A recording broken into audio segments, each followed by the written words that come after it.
Herzlich willkommen zu Klartext Triathlon International Swim, Bike, Run Podcast. Welcome to another episode of Klartext Triathlon. I am Alexander, and today we have a very special guest, a multi-talented triathlete. He finished 5th at the Ironman 70.3 World Championships in Lahti with a quite interesting journey. Please welcome Joshua Lewis. Thank you very much for having me, Alexander. It's a pleasure to be here. It's an honor to host you in my podcast. So how are you? How was your day? Yeah, all's good, thank you. I'm quite deep into an Ironman training block at the moment whilst I prepare for my first crack at a full distance. So a little bit tired, but I'm pretty chirpy, all considered. We will talk about your first Ironman later. It will be in Portugal, like you have told me before our podcast. But first of all, let's make sure our audience gets to know you a little bit better. Joshua, could you please introduce yourself briefly and share some key aspects of your background, both in and out of the world of triathlon? Yeah, sure. I guess from an early age, I've been an elite swimmer. So that was kind of my passion from a young age, but was always trying to balance that with school and education and trying to do my homework before swimming and then after swimming and all of this. So that then translated into university where I studied architecture. So I tried to keep on top of the swimming and doing my studies, which was quite intensive. I think it's quite a lot of hours spent doing both of the disciplines, whether it be studying architecture or swimming. So that kept me on my toes. But it was only in my 5th year of studies that I actually started doing triathlon. And I instantly got the bug for it, as a lot of people do. And it kind of engulfed me. Like I couldn't not do it. It was a bit obsessive about it. Same with architecture, really. Like they're one in the same in that respect. You just do a lot of both of them. And obviously to excel in both was very difficult. So I ended up not doing that quite, but I fell in love with triathlon. I finished off my studies, and then fortunately, after I finished my 5th year, I managed to transition into more full-time triathlon because I had the opportunity to go to the Commonwealth Games for Guernsey. And whilst I was doing that, I taught architecture to fund my triathlon career. So after that, kind of segued into some long course stuff later in my triathlon career. But yeah, that's a kind of rough overview. Thank you for the overview. You have talked about your past as a professional swimmer. I was a swimmer too. I swam from 2008 to 2017. And I have to admit, after 9 years of just swimming, I was a little bit bored. And I made the switch to triathlon in 2017. And yes, I think it was the right choice. And I have a passion for triathlon that I didn't have for swimming. But what do you think? How did your background as a professional swimmer prepare you for a career in triathlon? Swimming's great. I think that it really teaches you discipline and consistency and just being able to turn up every day and be repetitive.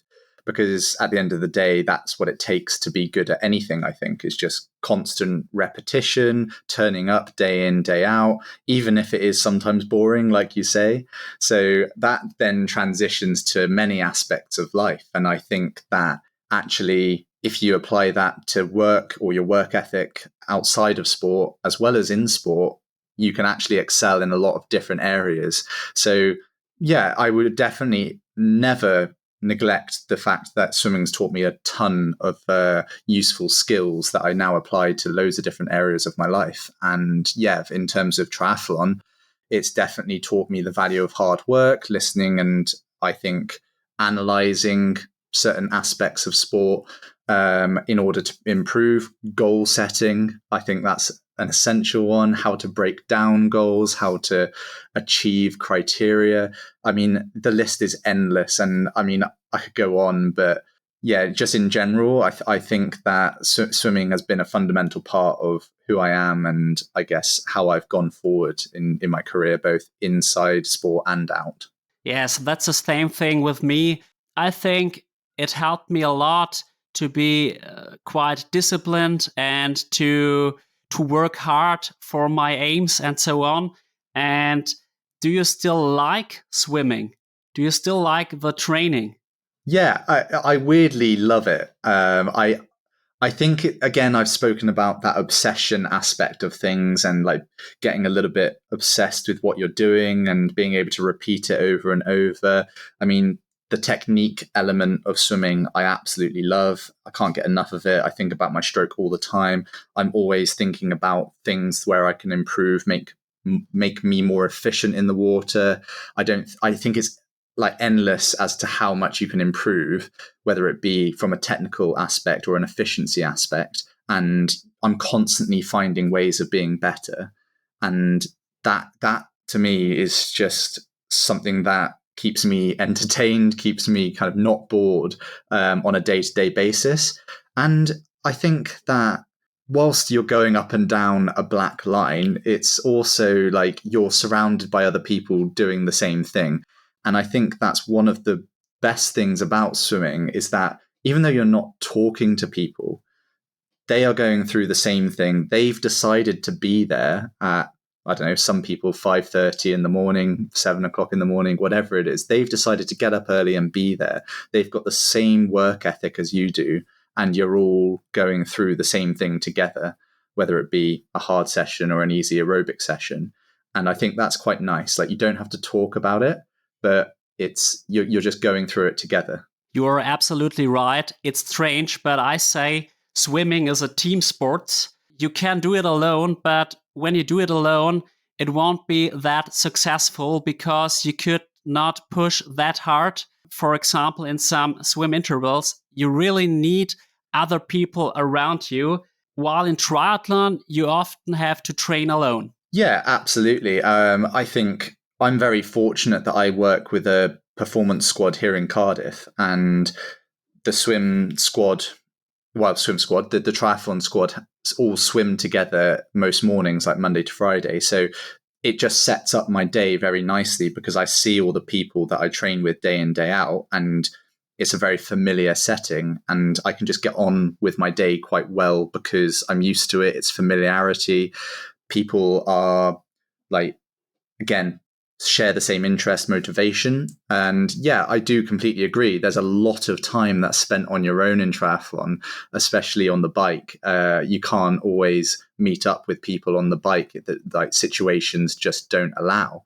But yeah, I do try and keep things as social as possible when I do train. But swimming, yeah, that is the one that I can guarantee that I will be with a group of people every single time.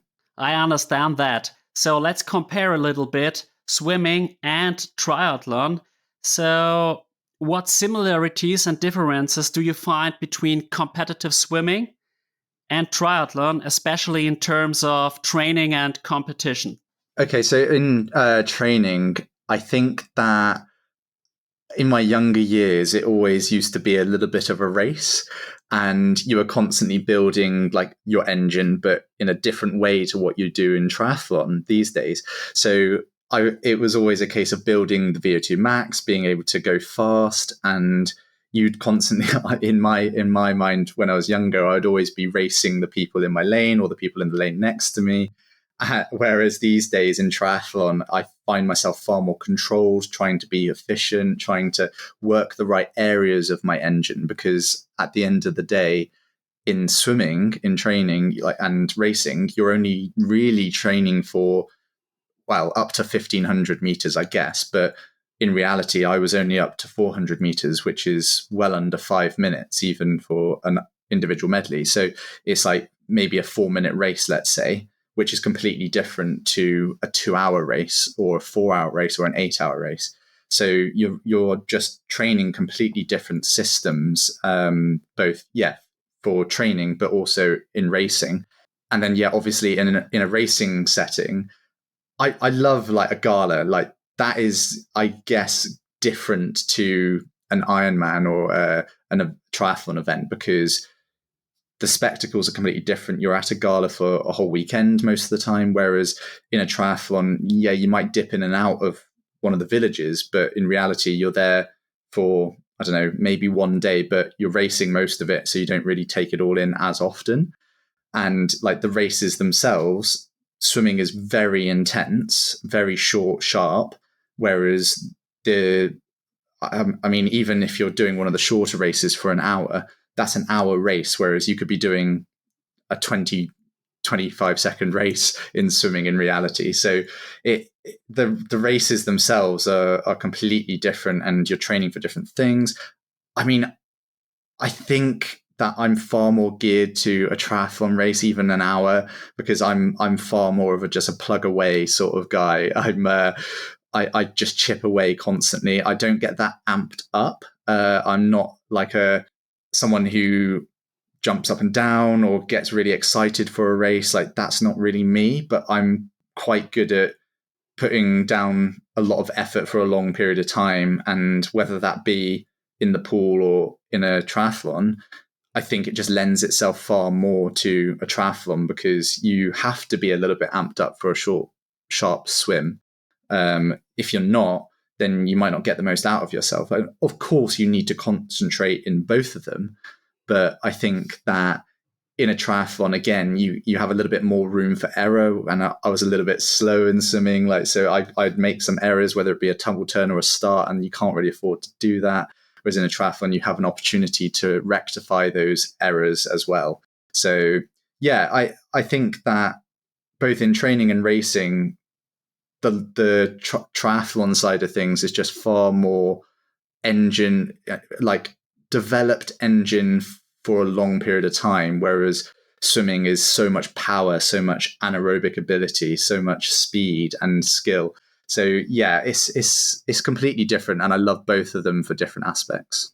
I think that if you were a swimmer, you have a lot of advantages when you switch to triathlon, because you have a very high maximum oxygen consumption, and that helps in all three disciplines, especially on the bike, I think. But a lot of swimmers struggle with the run. In my case, it's the same thing. Running is my weakness in triathlon. I suppose the reason for it is that our feet are a little bit too flexible. And for running fast, you sometimes need kind of stiffness in your feet. Yeah, I've definitely experienced this myself. I think the other element to it is the fact that because our engines are so developed from swimming, is that we can go out for a 10, 20K run and be absolutely fine metabolically. But in reality, when your body isn't used to it, because it's just not, or the chassis or your bones and ligaments and joints, like you say, floppy swimmer ankles, they're just not used to carrying the body for that amount of time, because it's just been suspended in water the entire time. So I think that whilst the engine is ready to do that, your chassis, your body and ligaments aren't. And that's where people come unstuck, because they struggle to be patient to build up the run volume over time. And I think that that's a key one, is just like, be patient, and you can definitely build up a lot of volume very quickly, but you've just got to do it in the right way. You're absolutely right. And now let's talk about your recent race season. First of all, you participated in several middle distance races like Lanzarote, Submarine, Challenge London, Ironman 70.3 Marbella, Staffordshire, and of course at the Ironman 70.3 World Championships in Lahti. And I watched your results and I remarked one thing. In the past, you often struggled on the run, but with Challenge London, something has changed, and you also managed to run well off the bike. How do you explain that improvement? So there's a few things. In Lanzarote, I actually think that I ran very well off of quite a hard bike. If you look at the comparison to other people there, so people like Daniel Bakkegaard, Peter Himmerich, I actually ran comparatively not far off of the times that they ran. And then the next two races were pretty terrible for me. I think it was Marbella and Saint-Marin. And this is like not necessarily to do with my running, but also probably more so to do with my system. I overheat very easily and I struggle in hot weather. So when it was quite hot in both of those places, I don't think I fueled and hydrated correctly. And that really affected my run at the end of the day. So those run times look really quite slow. That being said, I have actually managed to tweak a few things in my training that have massively improved my running. So even if we look at Lanzarote, I've managed to improve my time by about 4 minutes, I think it is, since Lanzarote. And that's just from like a small change in my training intensity more than anything, rather than anything special. It's just like a small tweak in intensity in one of my runs that's allowed me to kind of utilize the engine that I have and really start improving fairly quickly. Oh, that's quite interesting. Could you explain it a little bit? Yeah, sure. Basically, I've got a decent threshold and in running, but I can't necessarily sustain it for that long.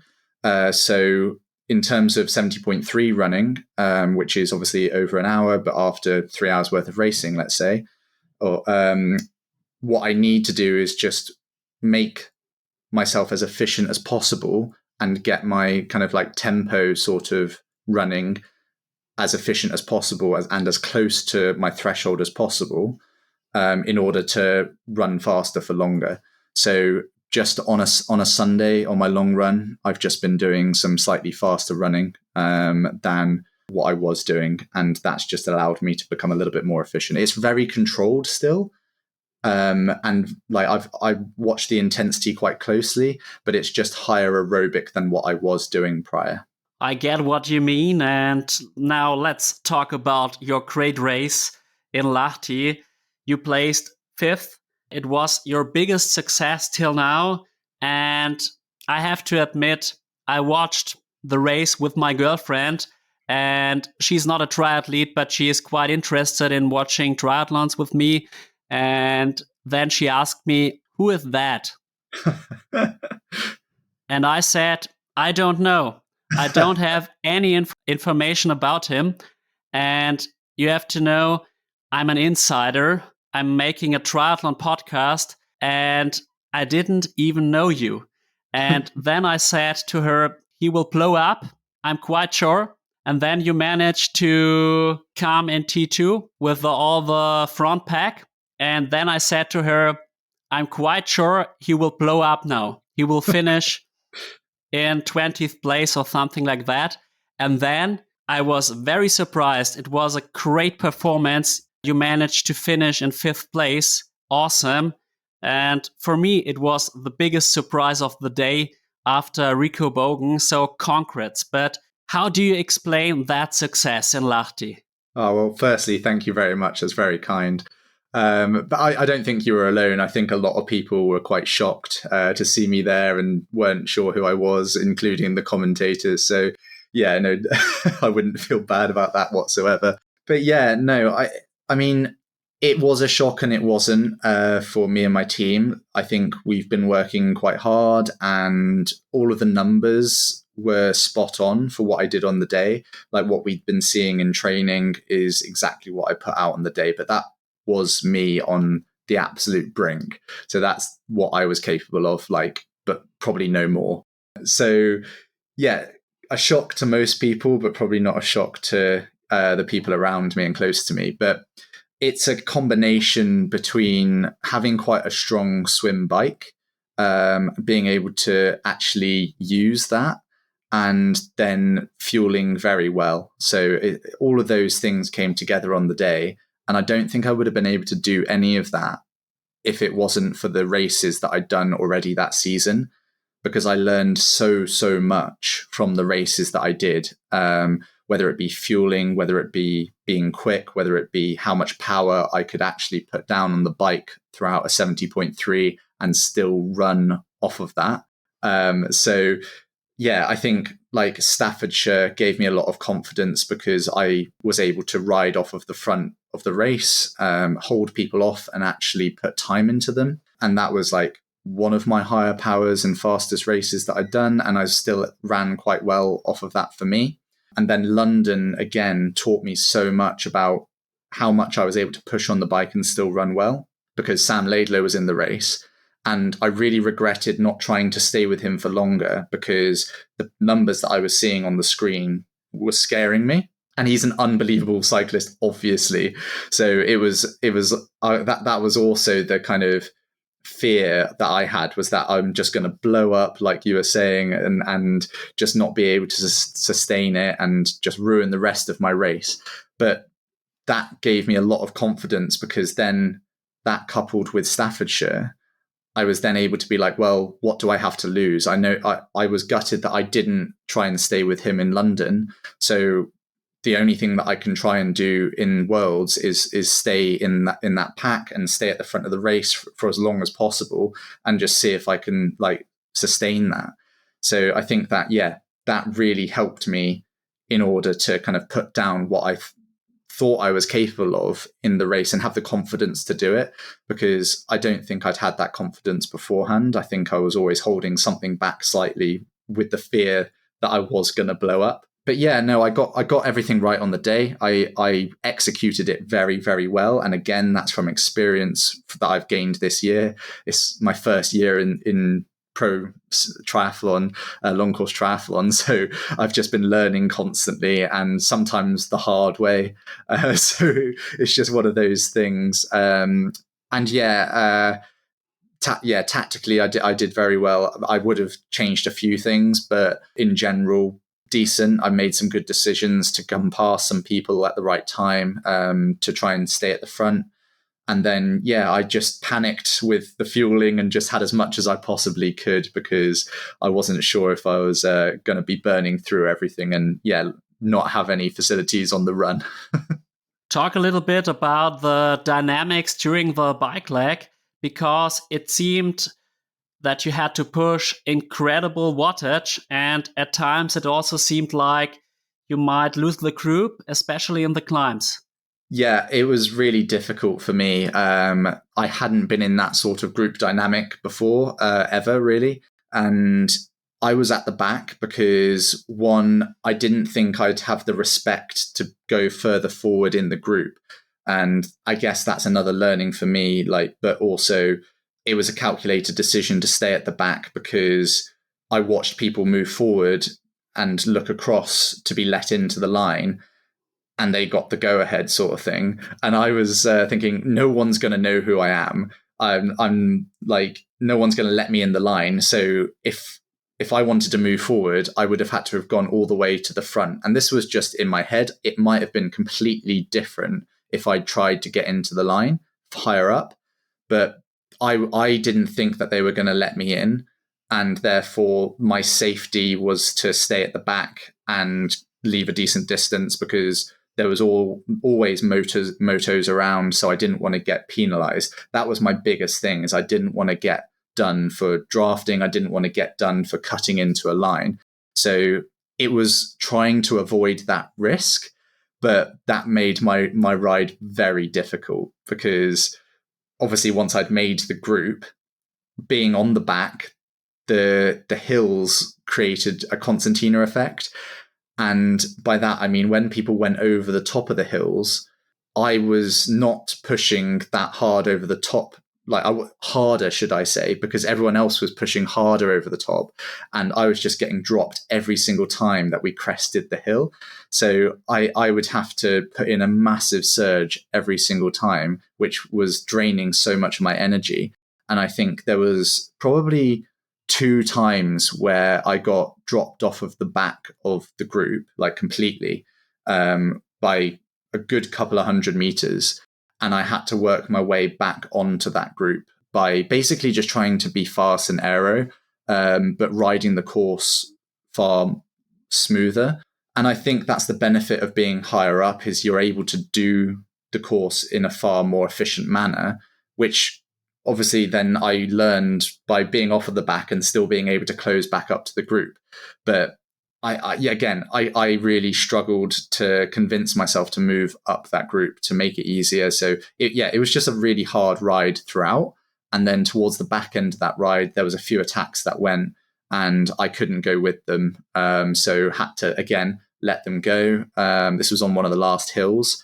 And that was a calculated decision again to let them go, because my legs were starting to scream at me. And I was just like, okay, well, let them go, see if you can ride back on to the group like you did last time. And luckily, other than Freddie Funk and Mathis, I think I managed to close the gap to the rest of the group by the time we got back into transition. So yeah, it was a dynamic that I was not used to in the slightest. I would do things completely differently next time, but it was another great learning for me. It was just crazy. It was one of the best races I've ever seen, and it was quite impressive that you could hold the group. And now, what has changed in your life since the 5th place at the Ironman 70.3 World Championships? Because before, not many people knew you. Yeah, no, not loads has changed. I would say that I've tried to start working with a manager now to try and help with a bit of sponsorship.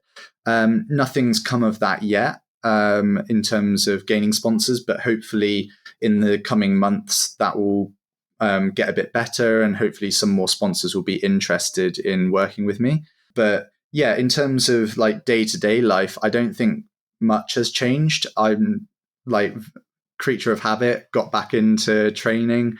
I got loads of praise from a lot of people that watch my YouTube channel, and then on Instagram, and then WhatsApp and things like that. So that was amazing. And like, obviously you don't get that very often. So that was incredible to receive, and I appreciated everything like that. But in terms of my day-to-day life and things going forward, I'm not entirely sure that tons have changed. No, I think that I'm a bit more confident in my ability, but other than that, I just like doing what I'm doing, just like getting back into the habit, getting back into training, and working towards the next one. And the next one will be an Ironman. That is correct. Yeah, I'm a bit scared, but I think everything suggests that I could be okay. But I think this is going to be a bit more of a learning experience, similar to what I went into the World Championships in Lahti with, to be honest. I just wanted to use that as a data collection and experience in order to be able to do better next time. But it just turned out really well. I would say that the difference between Ironman 70.3 and Ironman is not that significant, because you need to train similarly. I think in both distances, you have to focus on your aerobic capacity, and both are long endurance events. So I think in the middle distance, you need a little bit more of speed. Mm-hmm. While in the long distance, you need good economy and effective nutrition. That's even more important than on the middle distance. So I think you will do that. Let's hope so. I think that's the plan. I've been working a lot on my nutrition with precision hydration. And yeah, I think in terms of my economy, it seems to be quite good, but I just need some a little bit more conditioning so that I get to the back end of that marathon and I'm not absolutely falling apart. So yeah, I think if I can keep on top of the nutrition and my gut handles everything, I think I could be on for a good one. But it just depends who turns up and how confident I am on that bike and what I think I can handle on the back end of that marathon as well. Does the course in Portugal suit you? I think so, yeah. I think it's quite a strong man's course. It's a bit of a hilly bike, but also quite fast. It's got a bit of a mix of everything, which, I mean, if you look at Nice, that did tend to suit the bigger cyclists, the more powerful cyclists. So hopefully it's a similar story there. And then the run is quite an atrocious run. It's quite tough. It's rolling hills. But I think, again, that could be quite good for me. I'm a little bit heavier, but at the same time, it's rolling. It's a muscular course. And I think that will suit me. But yeah, time will tell. Time will tell, but when I hear you talking, it seems to me that it is quite similar to Lahti, and you made the 5th place in Lahti. So I think it could be your course in Portugal. Could you share some specifics of your training and mental preparation for the transition to Ironman racing? Yeah, sure. I've been doing longer runs on my Sunday long run, and just building that up quite steadily. And then on my one of my bike sessions, I've been extending that out from 2.5 hours to now 4 hours, and that's gone from 90 minutes worth of work to 3 hours worth of work in those sessions, and it's all intensity controlled. So yeah, it's like the kind of 300 to 310 watt mark, just trying to sustain that for as long as possible, essentially. Those are the two main differences that I've changed in training, and just practicing nutrition during both of those. I get your point. You even visited Ironman Wales as a spectator to get a feeling for the long distance, right? Yeah, I was also scouting it out just in case I wanted to do it in the future. Incredible event. Like I wanted to see what people were going through. I wanted to see what the atmosphere was like, and yeah, look at the course, because it's meant to be quite a brutal course, and I can testify to that. It looked savage. So yeah, no, it looked really good. It was very impressive to see some of the professional women race there, and just so inspiring to see how many people and the of effort that they were putting in to finish their Ironman. It was so inspiring. I believe that it's one of the toughest courses I know. A friend of mine, the German Johanna Ahrens, made the 3rd place there.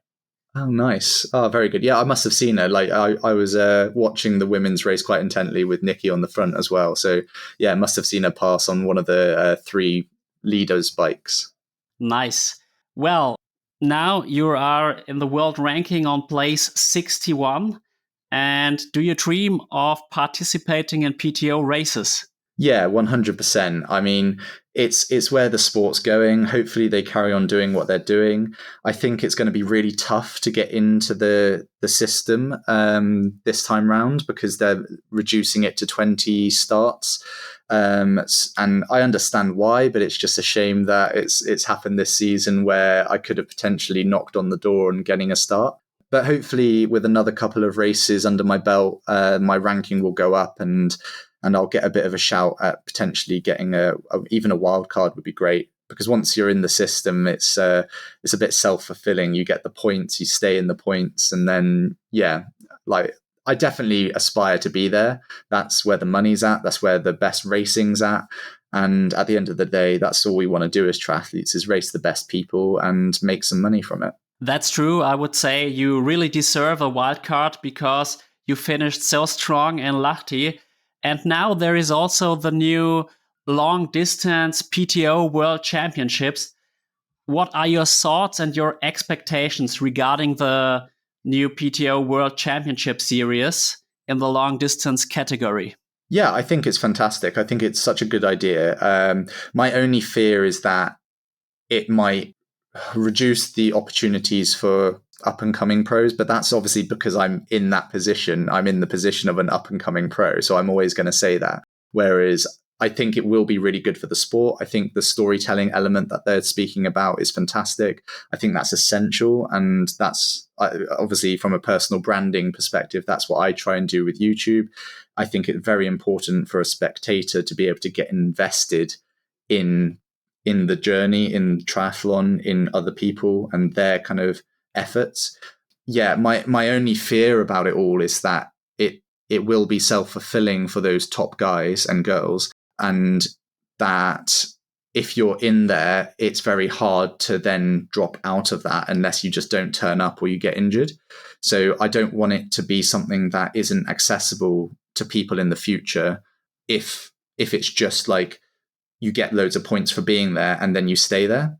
So yeah, I hope that there's a way of actually accessing it without just having been in the system already. That would be my only thing. Okay, I know what you mean.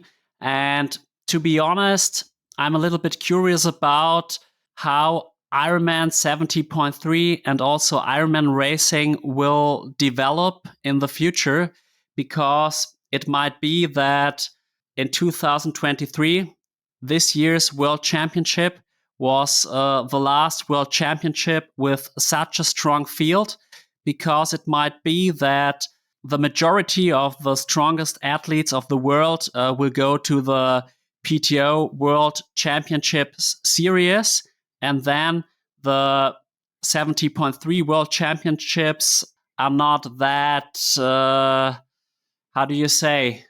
Prioritize. Right. Yeah, I completely agree. Hopefully, the PTO organize events strategically so that they don't affect the championship races of the year. And I think that's important because I think people do still respect and value the Ironman World Championships, whether it be the 70.3 or the full distance. And I don't think the full distance Ironman is ever going to be second fiddle to anything. I think that's always going to be the pinnacle of our sport. And I can't see that changing anytime soon. But I do see the PTO being able to kind of add to that and facilitate that. And if they can do that in a strategic way, that people also want to do their events as well as the Ironman World Championship events, then I think it could be a really strong point for triathlon, and really spread it out throughout the year and just have something that people can get invested in throughout the year. And that's what you see in the Super League Triathlon as well. They've organized their events around the World Triathlon Series events, and it works in conjunction with one another, and that is really important. You are absolutely right. And Super League, there also have been the Super League in London this year. And I want to talk with you about the importance of triathlon in Great Britain. So, how would you characterize the importance of triathlon in Great Britain, considering factors like support systems and also financial aspects for athletes? Yeah, that's an interesting one.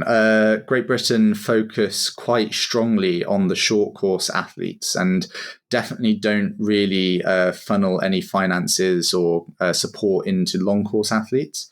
There is obviously an element of support. Like, I am in a performance center and coached by one of the head coaches, Luke, but he is funded by British Triathlon, and his focus is on short course. That is their focus. And I'm there to facilitate the environment, be an asset to that team. So I am getting, I guess, help from the government and from British Triathlon in that respect. But in reality, there is no opportunity for funding for me from British Triathlon in that respect. That being said, I think Great Britain as a whole is very supportive of triathlon. And I think that there are opportunities there to get sponsorship and be supported by certain companies and this, that, and the other.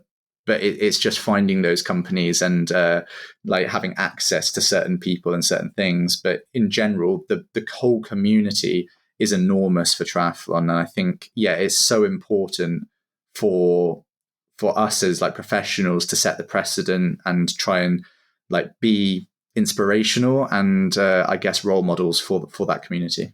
I think that Great Britain is one of the biggest triathlon nations in the world. Also, like Germany or France, you have so many strong athletes on short distance, but also on the long distance. So there will be a good future for the triathlon in Great Britain. I'm quite sure about it. Could you share how you connect with other British athletes?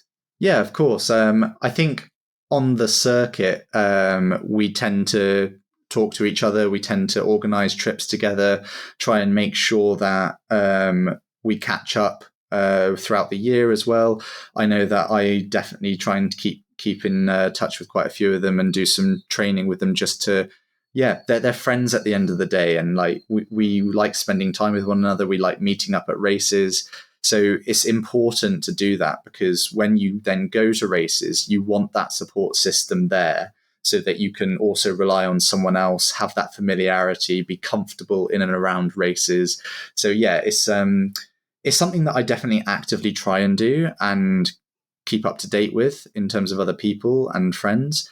Yeah, it's a good community, and there's not tons of pros out there, but we're all pretty friendly, and I guess we all know of one another as well, which is quite nice. Yeah, that's a big advantage. And do you have some training buddies? Yeah. So my squad is great. I train with the National Performance Centre in Wales, and it is fantastic. I've got great training partners. I think Yeston Harriot's probably my main training partner, and it's fantastic. He's recently gone long course as well, so you'll probably be seeing his name here and there as well. But yeah, it's definitely got some long course aspects to it in terms of definitely Yeston, but then I've got some fantastic friends within the squad that I do most of my training with every single day, every single session. We get on great, and it's just a really nice environment to be able to put the work in. I believe that. And how does the British society care about triathlon?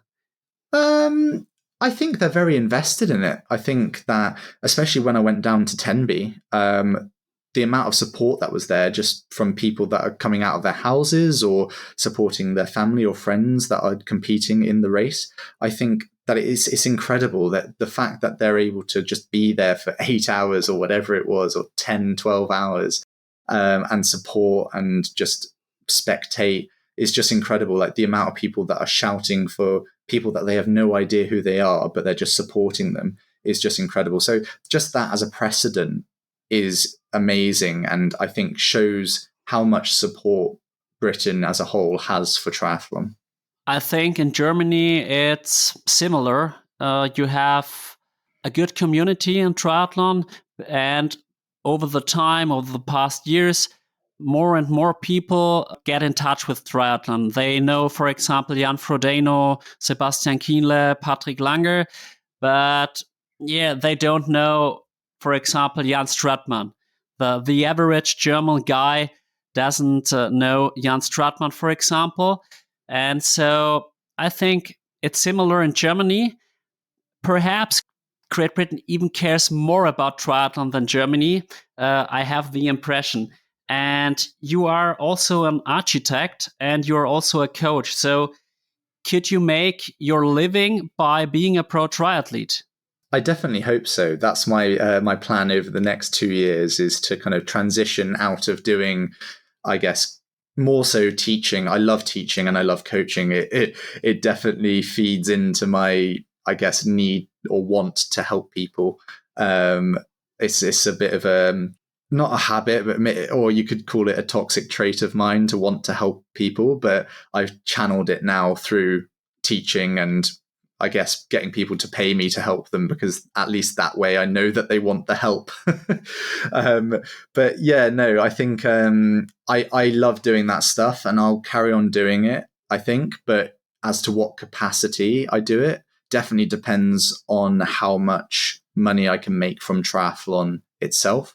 And I think obviously the more financial help I can get from elsewhere, the more time and energy I can put into triathlon and recovery and less into teaching and coaching, and therefore be able to, I guess, make more improvements in triathlon and just get to where I want to be.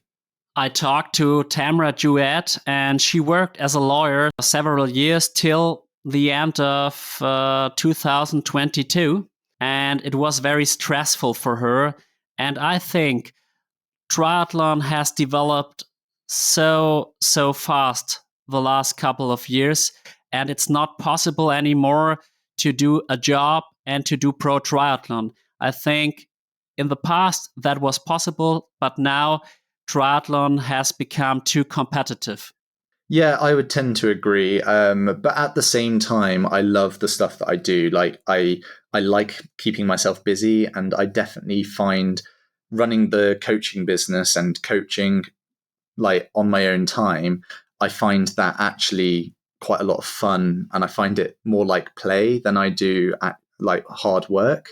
So because of that, I think it's a great outlet for removal from triathlon. Even though it's coaching triathlon, it's almost completely different, and it's a different kind of mindset, a different sort of attitude, rather than just being fully focused on being the best version of myself. It's helping someone else do that. So it's being able to take yourself away from the intensity that is triathlon and trying to be better, and doing something completely different in a different way and helping other people. So I actually love it for that, and love the separation and escape from triathlon that it allows. So I do agree with you that it's really hard to really excel in triathlon if you've got too much of a burden on your plate and too much hard work that's detracting from the training and the recovery. But if you can use the other stuff that you do as a form of recovery, whether it be recovering from the intensity mindset or whether it be a physical recovery, I think, it's a different thing slightly, but I think it's both of them are important. I can totally see your perspective. If I would be a pro athlete, I think it would be too boring with the time, because I also need some academical work. And for example, at the moment, I'm doing that podcast. I learned some Spanish at the moment because I will go to Gran Canaria. And because at the moment I'm doing my sabbatical, and I could live like a pro athlete because I have enough time to recover. Exactly. And I know exactly what you mean. Like, just keeping busy definitely keeps me on my toes. And I've found in the past that if I have too much time on my hands, I get a little bit lazy, because I do start relaxing and I do start kind of getting a little bit complacent, maybe. And especially in my A levels at school, I remember it went from something like 5 subjects down to 3 or 4. And just having one less subject gave me so much more time. And then all of a sudden, I just wasn't putting in anywhere near as much work as I was doing when I was just constantly doing work. I'm far better at just chipping away, just keeping on my toes and just keep on doing stuff. And I guess that does then leak into my personal life, whereas I struggle to shut down and just relax sometimes, and not do anything and just spend time being in the present doing nothing. But I enjoy it at the end of the day. And I think if you're doing the stuff that you enjoy and it's not affecting your professional and home life in a negative way, then I think go for it. I think it's because of your past as an elite swimmer. And, when you do elite swimming, you train early in the morning, then you go to school or you go to university.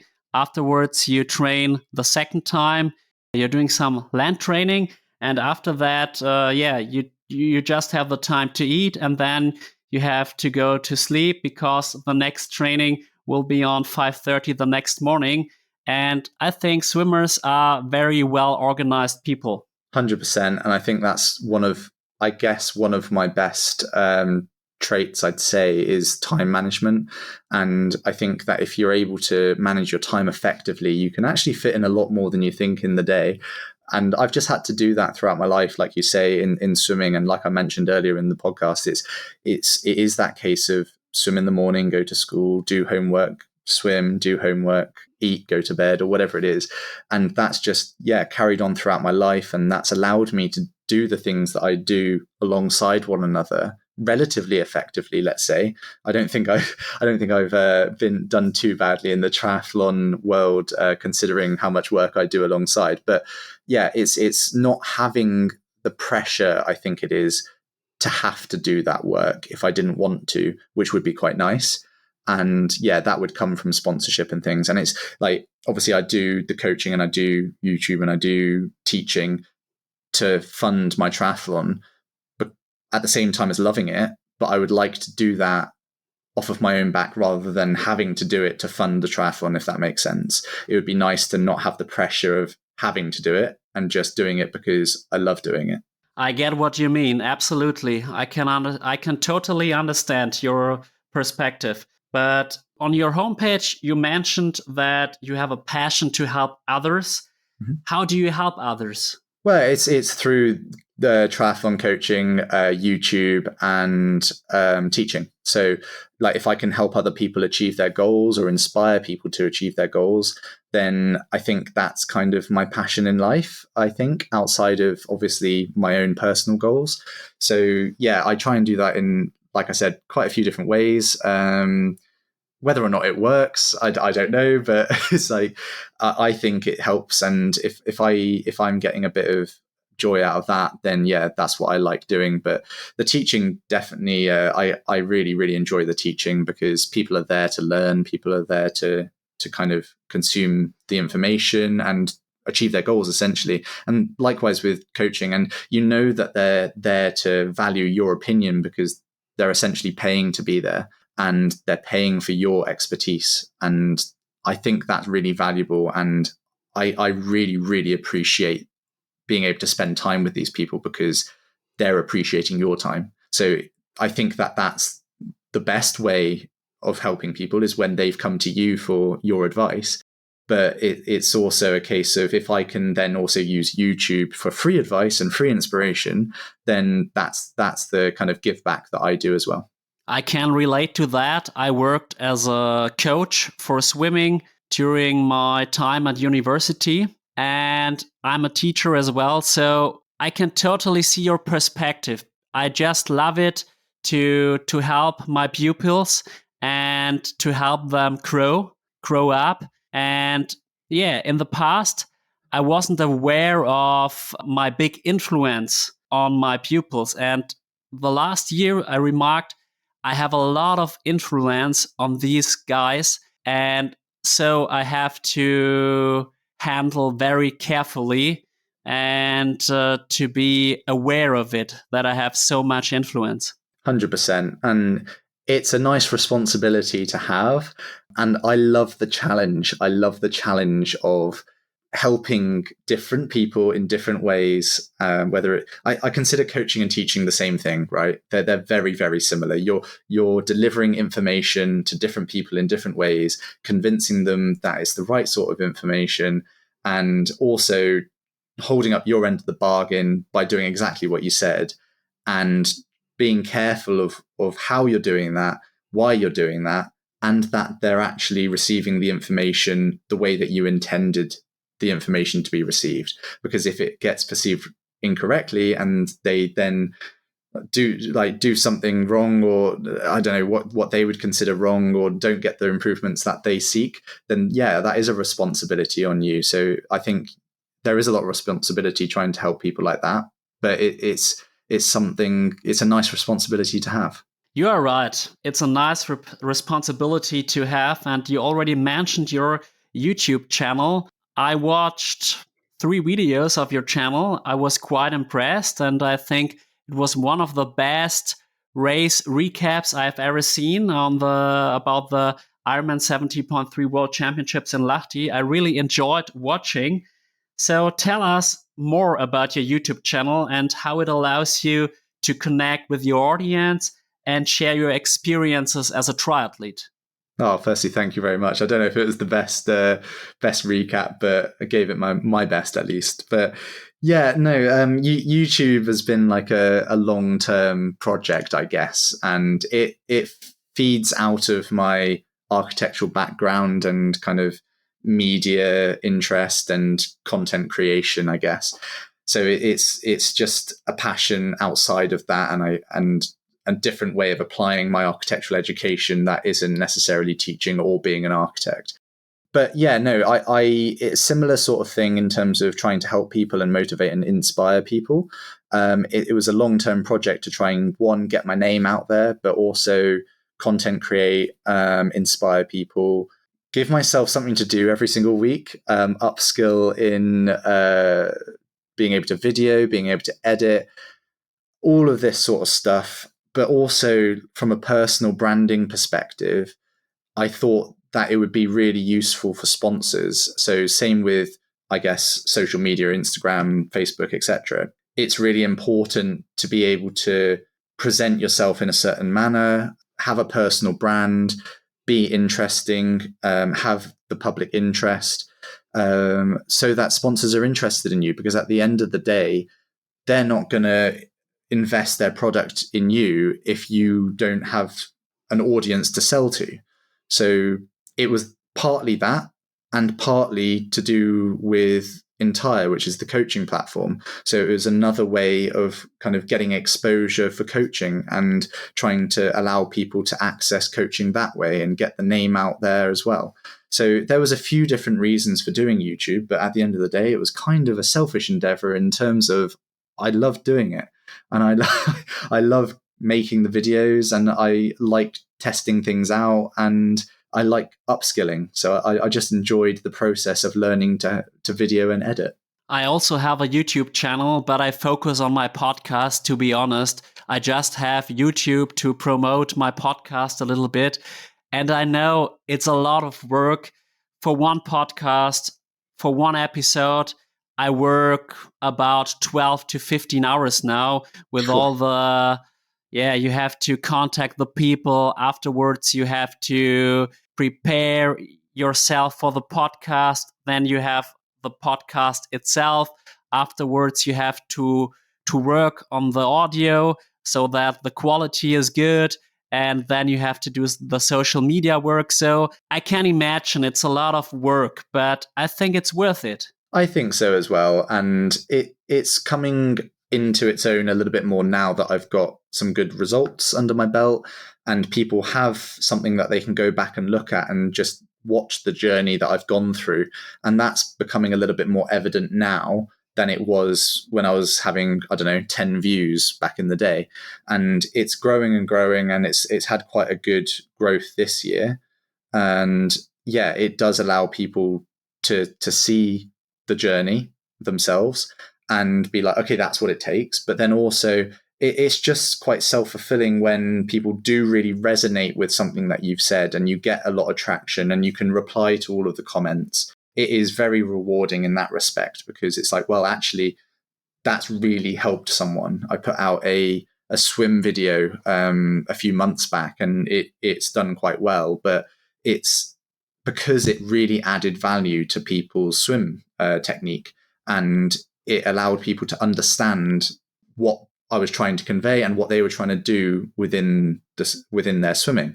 So adding that value and getting that traction and being able to receive the feedback that it was really useful is incredible. And that's why I do it. And I just want to make more of those videos. But obviously it's hard to come up with some of the content that you think people might want to see or listen to versus what you think, what they actually want, should I say. I watched that swimming video as well. It was quite good and quite helpful, in my opinion. Your YouTube channel gets more and more successful, but controversially, on Instagram, you only have about 3,000 followers, and your follower count didn't increase since Lahti. How do you explain that? I'm not really sure, to be honest. I haven't really gotten the hang of Instagram as much as I have YouTube. I think that the algorithms don't necessarily work the way that I thought they did or do. I don't think I put as much research into Instagram as I do YouTube. So in order to kind of get traction on YouTube, I've done a lot of research as to how to do that. Like literally days and weeks and months sort of thing worth of content trying to learn how to do it. Whereas Instagram, I just haven't done that. And I also don't put out too many reels on Instagram, which I think they're also trying to push. And it's just not gotten the traction necessarily that I would have wanted it to, but then also I haven't spent the time trying to do that. So that's definitely something that I'll look into for the coming years, because well, it depends what people and sponsors put value on. I think that they are putting value on a little bit more of the longer form content, such as YouTube at the moment, because that's where you find a lot of really invested people in triathlon. So the longer form content really captures their attention, and you know that they're invested because they've stayed there for a long period of time. Whereas you've got the Instagram, like very quick fire content. And maybe that's just, they're getting a lot of eyeballs, but it's not necessarily from invested people that are necessarily going to buy product. I believe that Instagram at the moment is the most important social media platform. And Oh, so really? it's very important as a pro athlete to be there and to have a lot of followers. But I always have the feeling that the outward image is more important than athletic performance, for example, unless you win a major race like as Rico Bogen recently did. But I think it's necessary that you win big races to get more followers. If you finish in third or fifth place or even in 10th place, it doesn't have an impact on your follower count. Yeah, you could be right. Yeah, that makes a lot of sense, to be honest. And yeah, I think I definitely need to win some more races then and up that follower count if sponsors definitely value it that much. But yeah, no, 100%. It's definitely something that I'll be looking to do, at least win races, and then hopefully, yeah, the followers do come with that. I think so. But what do you think about that trend that the outward image is more important than the athletic performance? Yeah, I think that goes along with storytelling, doesn't it? And being present in the social eye and having something to say. That's what social media is about. So it's about being social and having something to say. And you see a lot of age groupers having a lot of success on Instagram because they can tell the story. And if you can tell the story well, which I probably don't on Instagram, in all honesty, I tell the story far better on YouTube. But if you can tell the story well, then you get people that invested in you, and then you'll get more followers. But I think, yeah, I've just not played that game very well on Instagram whatsoever. But you still have time to improve that, and I'm quite sure that you will. But let's also talk about your motivation and your mindset. How do you manage to motivate yourself on challenging days, for example, both in training and during races? I've never struggled with motivation ever. It's not something that I've even considered as something to kind of get motivated for. It's just kind of something that I do. Like training is just something that you do because you've got your bigger goal, say racing in the race season, but then that's broken down into lots of smaller goals. And then if you just break that down to the day-to-day process, then you've just got to turn up and you've just got to do it. Like there's no option there. You just have to go and do it. So the motivation side of things, I never really struggle with. And of course I get tired and of course I have bad days, but it's never a case of should I do this, should I not? I think it's more of a case of you turn up, you do your best, and what you've got on the day is what you've got on the day. And that's still in relation or with the context of you don't want to be overtraining or anything like that.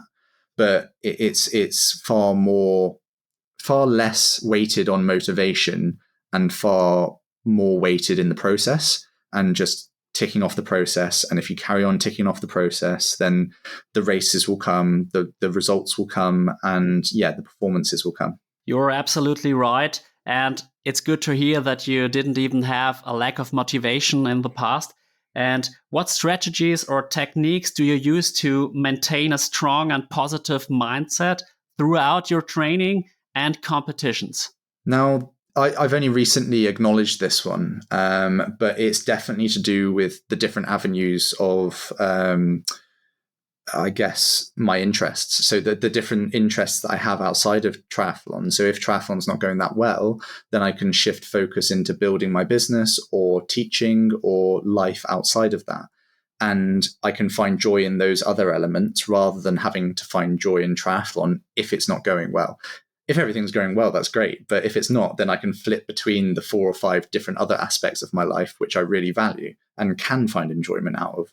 So the same goes for racing. So if I'm not having a good race, I definitely flipped to what can I take out of this race? How can I make the most out of this now? So if it's I'm out the back and I'm not doing that well, it's okay, this is still a great training day. I'll see what I can do on the run, or I can try and practice nutrition or whatever it is. Like you've got to find what value you can take from most situations or any situation. And I think that's kind of my mindset going into most of these things. It's like if something's gone awry here, then there's always something that you can take from there. And I think I apply that throughout my life. I can relate to that.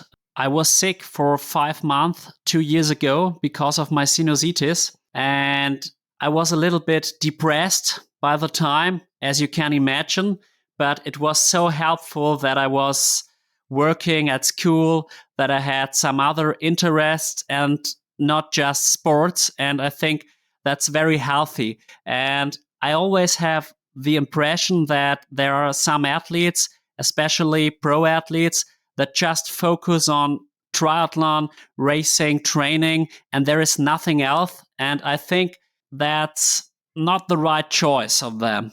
No, it's a lot of pressure to just do triathlon and just have, I don't know, your only interest or I guess income to be triathlon and your focus just to be that. It's a lot of pressure if you're trying to perform for sponsors or yourself or everything like banks on doing well, then yeah, it can get the better of you if you haven't got your head screwed on. And I think that that's really important to be able to have other outlets that allow you to relax. And I guess what we were talking about earlier as well is take yourself away from that escape triathlon and then refocus back in on it when the time's right. Absolutely. And did you already have some bigger setbacks like a bad injury or an illness? Yeah, of course. So obviously if we take this not as an illness, but setback, over lockdown, I just did a lot of cycling and a lot of running, whereas I couldn't swim. And then when I came out of lockdown, I think I broke my thumb. Or prior to lockdown, I broke my thumb. So I wasn't able to swim again. And I was out of the pool for a good couple of months. So then I had to do a lot of cycling and a lot of running. So that's the beauty of triathlon, is that you have a few different disciplines which you can, again, shift your focus between. And then I guess if we're talking about more recently, earlier this season in February, I actually pulled my calf quite badly and I wasn't able to do any running. And I had to, again, shift my focus to swimming and cycling. And that really, really allowed me to get quite strong on the bike and focus on my swimming and getting more efficient with that as well, which have both really helped this season. Yeah, I think every bad thing always has some good aspects as well. And it was like that in your case this season. And in general, how do you cope with setbacks or less than expected performances? And what strategies do you employ to bounce back stronger? I've had a lot of setbacks throughout my triathlon career, and I've never really struggled with being, I guess, down about it. I've always reflected on the performance or reflected on the training that has led to that performance and been like, where did I go wrong? What can I do better next time? It's never a case of beating myself up about it. It's a case of, okay, this is just another part of the process which you need to go through. And I guess it's just blind faith that between myself and my coaches and my team around me, that I will get there in the end. It's just as long as I keep, I guess, reflecting on performances, trying to make the best decisions that I can for me and my training, that the performances will eventually take care of themselves. You always have to concentrate on the positive aspects of your life. Otherwise, you will become depressed. Yeah, no, I completely agree. And I don't think I dwell too much on the negatives. I always try and take a positive out of most situations, in all honesty.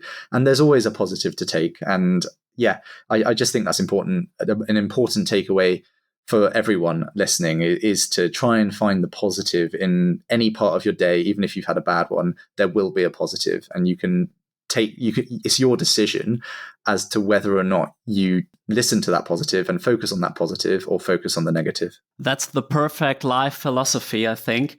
And you all already mentioned that there is sometimes kind of high performance pressure. And what techniques do you use to stay composed and deliver your best under such circumstances? I've had a few high pressure scenarios this year. And even if we take it back to one of my lower key races of the year, which was the Island Games in Guernsey, it was just a small race. It's not a small race. It's like a less competitive race than a lot of the races that I've done this year. But it's quite a big race in terms of where I'm from. So it's quite prestigious from Guernsey, which is where I'm from, for us to do well in that race against the competition. So I had a lot of external pressure, I'd say, put on me. And in order to deal with that, it's hard to actually like properly deal with that external pressure, I guess, other than just focusing on yourself, removing yourself from that as much as possible, and just trying to go through your own process. And that's the same in terms of the internal pressure that you put on yourself to want to perform. Is like, just do your process. You've prepared for it. Have faith, have confidence of what you've done. And then if you're able to do that, then the performance will take care of itself. And likewise with the World Championships, I had a distinct lack of pressure because I didn't expect to do well. I didn't expect to do how I did. And yes, of course, there was external pressure from, I guess, the competition, because it was very high competition. Like at the end of the day, the world champion was there. Like it was just the biggest field that I've ever competed against. So I could have let that get to me, but at the same time, I was just like, okay, just do your thing, go through your own process, and hopefully it will take care of itself and you'll be where you want to be. But if you're not, it doesn't matter because you're not expected to be there. So it's all about that, setting your expectation right or low. I'd always go low rather than high. I think that's a key coping mechanism of mine. Set your expectation slightly lower so that you're not disappointed. And that could be wrong. I wouldn't recommend everyone does that, because if you don't shoot for higher, and that's not necessarily what I believe in terms of, I guess, externally I might set my expectation lower, but internally my expectation is higher. But it is a coping mechanism. And then, just go through your process and try and beat that external level that you've set yourself. I get what you mean. And after an illness, for example, sometimes you don't have a lot of expectations when you go into a race. And very often your race will become quite good because your expectations are not that high. And then you feel kind of freedom, and then it's easier to perform. Exactly that. And if you put too much pressure on yourself as well, you end up doing wrong things, and you end up trying to chase the result and make poor decisions. And even in the lead up to races, you can make poor decisions by either overtraining or doing something different. And that leads to poor performances because it's not what you're used to. If you keep doing your process that works for you and not try something new, then it does take care of itself. And I truly believe that. And you don't need to do anything extra. Like, I can't do anything extra than what I'm doing. Like, if I was to, I'd break down, like whether it be systematically or get injured. So I know that. And if I put too much pressure on myself to do something more, I know that I would break. So it's just having that whereabouts, that kind of awareness, and hopefully, it just does work out. Absolutely. It would not be healthy if you would do even more than you actually do. And I also want to talk a little bit about being a pro triathlete and handle partnership or relationships with friends. So how does being a professional triathlete affect your personal relationships and partnerships? Yeah, I mean, my girlfriend is an absolute saint. She supports me every single day. She helps out all the time, especially in and around races. Like, she is the best support that I've had for that ever. So it's kind of a case of that massively brings me up on race day and even in training. So can't really say or bigger up any more than that, but it's definitely worthwhile having a partner and a relationship that brings you up rather than down, and understands, because there are certain, let's call them compromises, that you have to make. Like, you can't go on holiday in the middle of the season, for example, and that's not normal for a lot of normal people. So it's a case of, like, you've set expectation, you understand one another, you're on board with each other's journey, and then it works out really well. But if the expectation is different to that, then it might not work so well. I guess in terms of friendships and things, again, I do have to compromise not seeing people as often because, one, I'm tired, and two, I'm focusing on the training. And I can't spend weekends away because a lot of training gets done on a weekend. So yeah, that there is that. But at the same time, that is a decision and a choice that I'm making. And I would never think that or I'd never regret that. Like if I was to regret it, I'd go and do that thing on the weekend with my friends. So it's definitely, I'm doing what I want to do rather than what I think I should be doing, if that makes sense. Being a pro triathlete needs a lot of dedication. And so I totally understand. What kind of support do you appreciate from your close ones? I think just the one main thing is just the kind of understanding of what I'm doing and what I'm going through. And then other than that, it's, I guess Emily, my girlfriend, comes to me with races. She's able to keep me calm emotionally, physically, and take the weight off of me in and around races, because I obviously get stressed. Like you do put a certain pressure on yourself. Like there's a certain amount of anxiety that you do have around races because you do want to perform. Like no matter how much I talk about going through the process and things, you still want to do well. Like that's in my nature. That's in any athlete's nature. And I think the support from her specifically is the ability to like calm me down, keep my head screwed on, and just keep me focused on being me rather than stressing. Yeah, I'm very happy that I will have a podcast with Paulina Kohlhaas. That's the girlfriend of Ruben Zepunke. And I wanted to show my audience how important it is to have a girlfriend or a boyfriend that supports you a lot when you are a pro triathlete. And I think it's important that media like a podcast pay more attention to people in the background. Yeah, for sure. I mean, you can't quite put into words how much these people do for you. And I'm obviously not explaining absolutely everything that she does for me on a day-to-day basis. Like that's just, it's impossible to put into words how much and how helpful that she is. So yeah, it is so important. It never, ever goes unnoticed. And she is like my main source of kind of support. Obviously, my parents do also support me, show interest, and all of that sort of stuff. But it's the day-to-day support that I get is primarily from Emily. Yeah, it's so important. I believe that. Is Emily also a triathlete, or is she doing some sports? No, she used to be an elite swimmer, so she does understand hard work, dedication, and she works very hard in her current job. So she does apply all of the things that she's learned as a swimmer. But in terms of triathlon, no, she doesn't. She does some running, but not triathlon at the moment. Okay, and how do you try to give her something back? Oh, I think we both but we both emotionally support each other quite a lot. Whether that be in her work life, like I definitely support her through that. And just on a day-to-day basis, we help each other out around the house. We have amazing like home life, whether it be on weekends and things like that. So I try and give back as much as I can, but I guess that's for her to kind of comment on rather than me to comment on. I feel as though she would have to let you know how or what she values about me rather than me trying to tell you what I give back. Well, Joshua, thank you so much for sharing your incredible journey and insights with us today. It's been a pleasure having you on Klartext Triathlon, and I wish you all the best for the upcoming races, especially at your first Ironman. No, thank you so much for having me, Alexander. I've really enjoyed our chat. Thank you for that. Thank you. And we value your feedback, dear listeners, and would love to hear your thoughts on today's episode.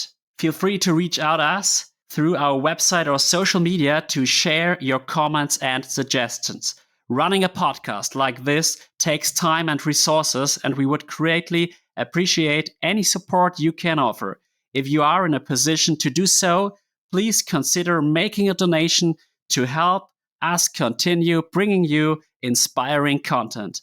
Lastly, if you enjoyed today's conversation as much as we did, please consider leaving us a positive review on platforms like Spotify, Apple Podcasts, and co. Your reviews really help us to reach a wider audience and continue to grow. Thank you for being part of our podcast community, and we look forward to bringing you more engaging content in the future. Until next time, take care and stay inspired, and goodbye. Joshua. Cheers. Thank you.